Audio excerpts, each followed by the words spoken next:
என்னதான் நடக்குது அமெரிக்காவில் அப்படிங்கிறது போல கேள்விதான் வருது. அமெரிக்காவே இருளவாயிருச்சா அப்படிங்கிறது போலயே ஆச்சரியங்கள் இருக்கு. நிறைய விஷயங்கள் இது மாதிரி உலகத்துல நடந்துகிட்டு இருக்கு. மெயினா வந்து பாத்தீங்கன்னா போக்கஸ்ங்கிறது அமெரிக்கா தான்.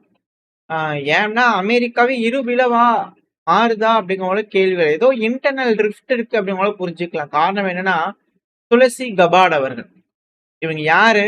TNI, director of national intelligence. அமெரிக்காவோட 18 ஆர்கனைசேஷன் இருக்குன்னு நினைக்கிறேன். அந்த ஆர்கனைசேஷன்லாம் ஹெட் இவங்க தான். இன்டெலிஜென்ஸ் கேதரிங்கோட ஹெட் இவங்க தான். துளசி கபாட் அவர்கள் தான். சிஐஏ இது போல மிக முக்கியமான நபர்கள்லாம் இருக்காங்களே, அது எல்லாமே இவங்களுக்கு கீழே ரிப்போர்ட் பண்ணக்கூடிய அமைப்புகளே.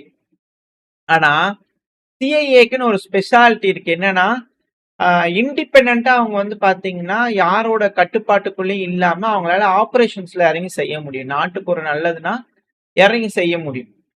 ஸோ டிஎன்ஐக்கு கீழே தான் சிஐஏ இருக்கு. ஆனா சிஐஏனால இண்டிபெண்டா வேலை செய்ய முடியும். இதான் இருக்கக்கூடிய கான்செப்ட். இது ஏன் சொல்றேன் அப்படின்னா சிஐஏ இருக்கிறாங்க இல்லையா, அவங்க துளசி கபாட்டோட ஆபீஸ்க்கு வந்து பாத்தீங்கன்னா ஒரு ரைடு போயிட்டாங்க. ரைடு போனவங்க ஒரு பாக்ஸ சீஸ் பண்ணிக்கிறாங்க. அந்த பாக்ஸ்ல டாக்குமெண்ட் இருக்கு. அந்த டாக்குமெண்ட்ல வந்து பாத்தீங்கன்னா சில முக்கியமான தகவல்கள் இருக்கு. அந்த தகவல்கள் என்னன்னா அசாசினேஷன். ஜான் எஃப் கென்னடி அப்படிங்கிறது போல இருந்தார் இல்லையா, அமெரிக்காவோட அதிபர். அவரோட அசாசினேஷன் பத்தின மிக முக்கியமான ஒரு ரகசிய, ட்ரம்ப் அவர்கள் வரும்போது சில விஷயங்கள்லாம் விட்டுருந்தாரு, அதெல்லாம் பப்ளிக் பண்ணுவோம் அப்படிங்கிற சொல்லி.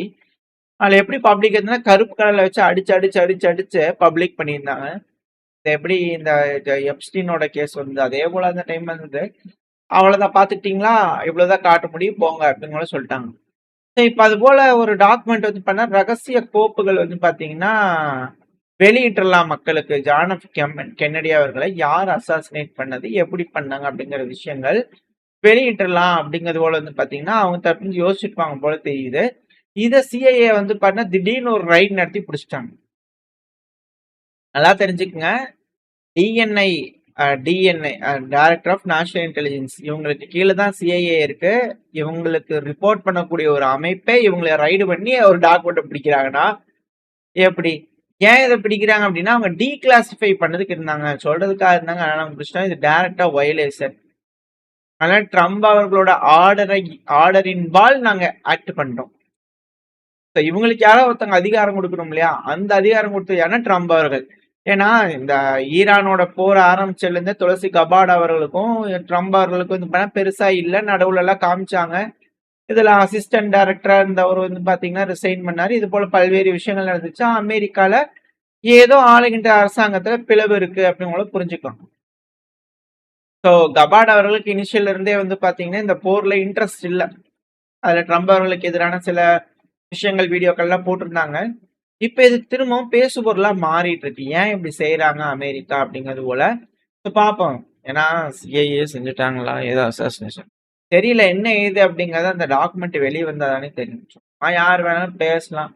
எனக்கெல்லாம் என்ன இது பாருங்க, ஏதோ பேசுறான்னு கேட்டு வந்து ஒண்ணுக்கு ரெண்டா கேட்டு வந்து உங்ககிட்ட ஒரு 4 விதமா பேசிங்க. நீங்க அதை வந்து 4 விதமா நான் சொல்லுத நீங்க ஒரு விதமா கேட்டுக்கிட்டீங்கன்னா எப்படி? நான் ஏதோ மனசாட்சியில பேசிக்கிறதுல நீங்களாம் கேட்டுக்கிட்டு அதெல்லாம் செய்திகளா எடுத்துக்கூடாது. மெயினான விஷயத்துக்கு வருவோம். ஸோ இதுதான் செய்தி. யார் அதை பண்ணாங்கன்றது டாக்குமெண்ட் வெளியே வந்தாதான் யாருக்கா இருந்தாலும் தெரியும் இல்லையா. வதந்திகள் பரப்பக்கூடாது. வதந்திகள் இது போல பரவச்சுன்னா நீங்க நம்பிடாதீங்க. டாக்குமெண்ட் வந்ததுன்னா பாத்துக்கோங்க. தேவதூதர் ப்ராப்பரான டாக்குமெண்ட் கொடுப்பாரு. மெயினான விஷயத்துக்கு போயிடுவோம். நம்ம secretary of state Marco Rubio அவர்கள் இருக்கா இல்லையா, போன பதிவுல நம்ம இதுல சில ஸ்டேட்மெண்ட் பார்த்துருந்தோம். இப்ப இந்த பதிவுல ரஷ்யாவை பத்தின ஸ்டேட்மெண்ட். ஏன்னா அமெரிக்கால இருக்கக்கூடிய பிளவுகள், அமெரிக்காவோட நட்பு நாடுகளோட இருக்கக்கூடிய பிளவுகள். மார்க்கோ ரூபியோ அவர்கள் என்ன சொல்றாருன்னா, நம்மள எதுக்காக நேட்டோல இருக்கணும், நம்ம போய் அவங்கள ப்ரொடெக்ட் பண்றோம், அவங்களுக்கு வேணுங்கெல்லாம் செய்யறோம். ஆனா அது இன்ட்ரெஸ்ட், அவங்களோட இன்ட்ரெஸ்டையும் பார்த்து நம்ம செய்யறோம். இதெல்லாமே லெஜிட்டிமேட்டான ஒரு கொஸ்டின் தான். ஆனா அவங்களும் அதை செய்யறாங்களா அப்படின்ற கேள்விகள் வருது இல்லையா, அதையும் நம்ம அட்ரஸ் பண்ண வேண்டிய கட்டாயத்துல இருக்கோம். ஏன்னா நீங்களே பாருங்களேன், ஒரு ரீசன் நான் நேட்டோல சப்போர்ட் பண்ணேன். நேட்டோல அமெரிக்கா இருக்கணும், இதெல்லாம் உருவாக்கணும்னு நான் சப்போர்ட் பண்ணேன். எதுக்காக தெரியுமா பண்ணேன்? நான் ஆதரிச்சு பண்ணது முன்னாடி நேட்டோல யூரோப்பியன் யூனியன் நம்மளா இருந்துக்கலாம் அப்படின்னு சொல்லிட்டு அவங்க நம்மளுக்கு பேஸ் வைக்கிறதுக்கு ரைட்ஸ் கொடுத்துருந்தாங்க யூரோப்ல. அமெரிக்காவோட பேஸ்ல யூரோப்ல இருந்துச்சு. நம்மளோட படைகள், நாட்டோட படைகள் ஒன்னா இணைஞ்சு செயல்பட்டோம். ஆனா இப்ப ஸ்பெயின் பாருங்க, ஒரு நாடுகளா பாருங்க, நாட்டோட இருக்கிற நாடுகள் டினை பண்றாங்க, நம்மளுக்கான பேஸ் ஆக்சிஸையே டினை பண்றாங்க, அடிப்படையிலேயே கை வைக்கிறாங்க. நம்ம எதை பிரைமரி ரீசனா நினைச்சு நாட்டோல அமெரிக்கா ஒரு நல்ல ஆப்ஷன் நினைச்சு போனோமோ, இப்ப அதுக்கான பர்பஸே இல்ல. எதுக்கு இந்த அலையன்ஸ் அப்படி அவங்களும் கேட்கிறாரு. ஸோ இந்த அமெரிக்கால பிளவு அப்படிங்கிறது ஜோ பைடன் அவர்கள் டீம் ஏ அவங்க ஈரோப்போட நட்பு வச்சுக்கிட்டு ரஷ்யாவுக்கு குத்தணும், எப்படியாவது வழி கொண்டு வர வைக்கணும், என்ன எஸ்கலேஷன் வேணா பார்க்கலான்ட்டு இருந்தாங்க. இப்போ டீம் பி, இப்ப இந்த டீம் என்ன பண்ணுது, ட்ரம்ப் அவர்களோட அரசாங்கம். இப்ப இந்த அரசாங்கம் என்ன பண்ணுது, எப்படியாவது ஈரானை வழி கொண்டு வந்துடணும் அப்படிங்கிறதோட இந்த சைடு பார்த்துக்கிட்டு இருக்காங்க. ஸோ இரு கட்சிகளும் இரு துருவமா நின்று செயல்படுறதுனால அவங்கள நம்புறதா இவங்கள நம்புறதா, இப்ப வேற ஒரு அரசாங்கம் வச்சுட்டு அங்க போயிருவாங்களே, நம்மள நட்டாத்துல விட்டுருவாங்களே அப்படிங்கிறது போல மற்ற நாடுகளுக்கெல்லாம் வந்து பாத்தீங்கன்னா ஒரு பதட்டம் இருக்குமா இல்லையா, அமெரிக்கா எங்க கூட சேர்ந்து கொஞ்ச நேரம் யாராவது சேருவாங்களா, இல்ல இவங்களை நம்பி ஏதாவது ஒப்பந்தம் தான் போட முடியும், போன அதிபர் போட்டதால செல்லாது, போய் அவங்ககிட்ட கேட்டுங்க அப்படிங்கிற சொல்லிட்டாங்கன்னா என்ன பண்றது. ஏகப்பட்ட சிக்கல்கள் இருக்கு, பார்ப்போம். இதுக்கு நிறைய விஷயம் இருக்கு, நான் மேலோட்டமா சொல்றேன். ஸோ அதனால சொல்ல வரேன்.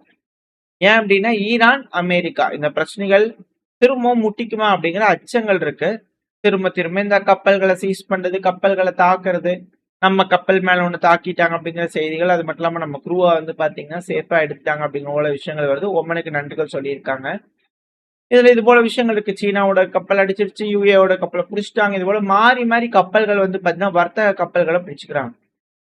இந்த இடத்துல ஈரானோட ஃபாரின் மினிஸ்டர் அப்பாஸ் அக்ராச்சி அவர்கள் என்ன சொல்லிக்கிறாங்கன்னா, குவைத் இருக்காங்க இல்லையா, இல்லீகலா எங்களோட ஈரானோட போட்டை அட்டாக் பண்ணி 4 சிட்டிசன்ஸ் எங்களோட சிட்டிசன்ஸ் வந்து பண்ணா புடிச்சிட்டு போயிட்டாங்க. ஈரானான நாங்க டிமாண்ட் பண்றோம், இமீடியட்டா அவங்கள ரிலீஸ் பண்ணுங்க அப்படிங்கிறது போல நாங்க டிமாண்ட் பண்றோம், இல்லைன்னா ரெஸ்பாண்ட் பண்ணுவோம் அதுக்கு அப்படிங்கிற குவைத்துக்கு மிரட்டல் விடுறாங்க. யுஏஇக்கு மிரட்டல் விட்டுட்டாங்க. யுஏஇ டைரக்டா வந்து பாத்தீங்கன்னா இன்வால்வ் ஆயிருக்கீங்க, அதிகப்படியா யுஏஇ வந்து பாத்தீங்கன்னா இஸ்ரேலோட தொடர்பு வச்சிருக்கீங்க, பெஞ்சமின் நெத்தன்யாஹு அவர்கள் யுஏஇக்கு வராரு, யுஏஇல வந்து அயன் டோம் இருக்குன்னு ஏகப்பட்ட விஷயங்கள் வந்து பாத்தீங்கன்னா இப்ப செய்திகளா வந்துகிட்டு இருக்கு மீடியாக்கள் தரப்புல இருந்து. இதெல்லாம் எவ்வளவு உண்மை எவ்வளவு பொய் அப்படிங்கிறது தெரியல. பட் ஆனா இது போல பரவலா விஷயங்கள் பரவிக்கிட்டு இருக்கு. இப்போ ஈரானோட ஃபாரின் மினிஸ்டர் தரப்புல இது போல வரும்போது கல்ஃப் யுத்தம், இதுக்கு முன்னாடி இஸ்ரேல் வெர்சஸ் ஈரான் அப்படிங்கிறது வந்து பாத்தீங்கன்னா இப்போ டைரக்டா கல்ஃப் நாடுகள் ஈரானோட அட்டாக் பண்ண ஆரம்பிச்சிருவாங்களா அப்படின்ற கேள்வி. இதுவும் ஒரு ஏமாத்து விஷயம் தான் அப்படிங்கிற பல அனலிஸ்டோட கருத்துக்கள். ஏன் அப்படின்னா நீங்களே யோசிச்சு பாருங்க, அமெரிக்கா போருக்குள்ள வரல, ஆனா இந்த போர் நடக்கணும். இல்ல அப்படின்னா ஸ்ட்ரைட் ஆஃப் ஹார்மோஸ் ஓப்பன் ஆகணும். எதுவுமே நடக்கல அப்படிங்கும்போது ஏதாவது ஒரு விஷயங்கள் நடக்கணும். அமெரிக்கா டைரக்டா இந்த பிரச்சனையில திரும்ப இன்வால்வ் ஆச்சுன்னா செனட் சபை, காங்கிரஸ் சபையில போய் அவங்க உட்காந்து செனட் ஹவுஸ் ஆஃப் ரெப்ரசன்டேட்டிவ் உட்கார வச்சு அவங்க மெஜாரிட்டியில வாங்கி திரும்ப போர் நடத்துறதுக்கு பண்ணணும். ஏகப்பட்ட சிக்கல்கள் இருக்கு. இப்ப ட்ரம்ப் அவர்களுக்கு உள்கட்சியிலேயே பூசல் இருக்கு, சண்டை பிடிக்கிறதுக்கு ஏகப்பட்ட சிக்கல்கள் இருக்கு. இது போல ஒரு இக்கட்டான சூழ்நிலையில் இருக்கக்கூடிய டைம்ல நீங்களே யோசிச்சு பாருங்க என்ன மாதிரியான விஷயங்கள் நடக்கும். இப்ப ஆல்டர்னேட்டான விஷயங்கள் பார்ப்பாங்க இல்லையா, அது மட்டும் இல்லாம ஈரான் என்ன பண்றாங்க, எல்லா அமெரிக்க பேஸ் இன்ஸ்டிலேஷன் எல்லாத்தையும் அட்டாக் பண்றாங்க. ஸோ அதனால இனிஷியலா இங்க இருக்கக்கூடிய கல்ஃப் நாடுகளை விட்டு மோத விடுவாங்களா, கல்ஃப் நாடு தானே சண்டை பிடிக்கிறாங்க, அங்க இருக்கிறவங்க தானே அடிக்கிறாங்க, அங்க இருக்கக்கூடிய விமானங்கள் தானே தாக்கப்படுது அப்படிங்கிறது போல அமெரிக்கா வெயிட் பண்ற மாதிரி ஒதுங்கி நின்று வேடிக்கை பாக்குற மாதிரி அவங்களோட பைலட்ஸை உள்ள இறங்கி அட்டாக் பண்ணுவாங்களா ஈரான கேட்டா, கல்ஃப் தானே அடிச்சாங்க, கல்ஃப் போய் அடிக்க போங்க அப்படிங்கிற சொல்லுவாங்களா, குவைத்து பெஹ்ரைன் யூஏ இவங்க தான் அடிச்சாங்க, அவங்க போய் அடிச்சுக்க போங்க அப்படிங்கிற சொல்லுவாங்களா அப்படின்னு கேள்விகள் இருக்கு. ஏன்னா அமெரிக்கா அப்படிங்கிறது இன்வால்வ் ஆகுறத விட இங்க இருக்கக்கூடிய ப்ராக்சிஸை வச்சு ப்ராக்சி இன்வால்வ் பண்ணலாமே அப்படிங்கிற யோசிக்கிறாங்களான்னு தெரியல. அதுக்கப்புறம் ஈரான் எப்படி இதை ரெஸ்பாண்ட் பண்ண போறாங்க, எப்படி இங்க இருக்கக்கூடிய மற்ற நாடுகள்லாம் வந்து பாத்தீங்கன்னா ரெஸ்பாண்ட் பண்ண போகுதுங்கிறத வெயிட் பண்ணி பார்க்கலாம். ஒரு புது பரிமாணத்துல இந்த யுத்தம் வந்து பாத்தீங்கன்னா எஸ்கலேட் ஆக போகுது அப்படிங்கிற கேள்விகள்லாம் இருக்கு. வெயிட் பண்ணி பார்ப்போம். இது எஸ்கலேட் ஆச்சுன்னா ஆல்ரெடி கேஸ்ல கைய வச்சுட்டாங்க, அப்புறம் இனி எச்சா வந்து பாத்தீங்கன்னா எக்கனாமி எல்லாமே வந்து பாத்தீங்கன்னா அதுல பாதாளத்துக்கு போயிடும் அப்படிங்கிற மாற்று இப்ப இங்க மட்டும் தான் இல்லன்னா, அடுத்து ஹிஸ்புல்லா சைடுல வந்து பாத்தீங்கன்னா, அங்க தினந்தோறும் தாக்குதல் நடக்குது, வார்னிங் குடுக்குறாங்க. இஸ்ரேல் எல்லாம் பண்ணிட்டு இருக்காங்க. இன்னொரு சைடு ஹிஸ்புல்லா வந்து பண்ணா தொடர்ந்து ட்ரோன் ஸ்ட்ரைக் தான். அதிகப்படியான பொருள் இழப்புக்குள்ள வந்து பாத்தீங்கன்னா, ஹிஸ்புல்லா இஸ்ரேல உட்படுத்தியிருக்காங்க.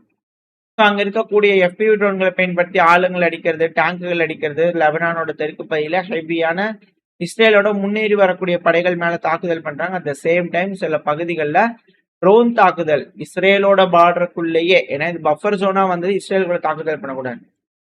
இப்போ முன்னேறி வந்திருக்கிறாங்க. ஆனாலும் இஸ்ரேலோட வடக்கு பகுதியில தாக்குதல் நடக்குது இந்த பஃபர் ஜோன் இல்லாம. இதுக்கு எப்படி இஸ்ரேல் ஹேண்டில் பண்ண போறாங்க அப்படிங்கிறது பாத்துறோம். ஓரளவுக்கான தகவல் இந்த மிடில் ஈஸ்ட்டை பத்தி நம்ம பார்த்துருப்போம். அடுத்து இந்த ரஷ்யா உக்ரைன் பிரச்சனையை பத்தி அடுத்தது பேர பார்க்க ஆரம்பிக்கலாம்.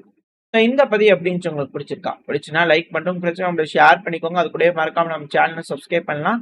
மறக்காம சப்ஸ்கிரைப் பண்ணிக்கோங்க. அப்பதான் நம்ம போடக்கூடிய வீடியோக்களை மச்சு யூடியூப் 4 பேருக்கு ப்ரொமோட் பண்ணும். உங்களோட அன்பாதரவு எனக்கு எப்ப இருக்கணும்னு நம்பிக்கல. அடுத்த பேரில் உங்க சந்திக்கிறா. Very stay safe. பை.